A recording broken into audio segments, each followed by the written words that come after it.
Hey, I'm Tom Hart from Paragon Partners. A toxic work environment is something that can destroy a business, and usually it's not something that pops up out of the blue. There are 6 key indicators that could tell you if your business is heading towards a toxic work environment. Stay tuned, that's what we're going to discuss on this episode.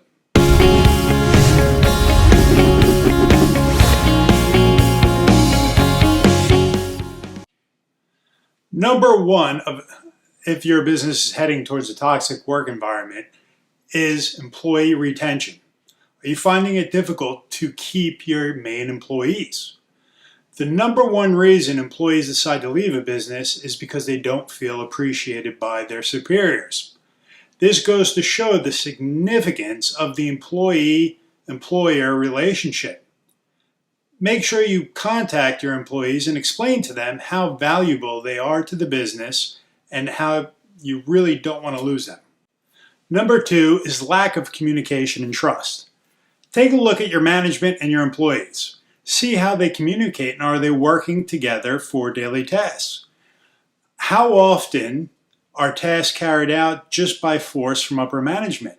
If that's the case, you actually have a very big problem. One of the things to do is to rally up upper level management and ask them about the psychological aspects of what they do and how they could better interact with employees. Number 3 is the we versus me mindset within the business. Do people spend more time CYOA? For those of you who don't know, cover your own rear end. If people are more concerned about covering themselves as opposed to taking the initiative to actually produce within the business, you have a very big issue there.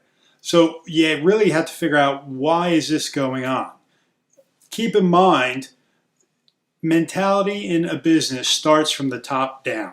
I've talked to a lot of business owners and employees about this issue. It usually happens when employees are afraid to get reprimanded, so they're so focused on not being reprimanded that it actually affects their productivity. Number 4, erratic and frequent change. This is a huge one because I see this in a tremendous amount of businesses. So from the outside, it may look good to make a change, but on the inside, it creates chaos, it creates unsurety amongst employees. So the best thing to do when implementing policies, instead of just throwing at random policies at your employees and upsetting them, is to really ask for their input on operational changes. Ask them, this is the issue, how do we make this better? And by collecting their input together, it's not just you throwing changes at them, but them making changes together as a community, and it also involves them within your business. Number 5. Leadership being unaware about the lack of diversity within the business. This is something I see quite often. I speak with upper level management and they say, oh, we're diverse enough. I think this is one of those things like, say for instance, imagine you're talking to Bill Gates. Do you think Bill Gates would tell you that he's rich? People who get it tend not to say those things. This is a very tough one to deal with. The best part is to start a diversity training program with employees, and at least you get a foot moving forwards on it. Number 6. Now this is a big one, excessive gossip in the workplace. A lot of employees do gossip, but when it becomes excessive, it's actually counterproductive to business.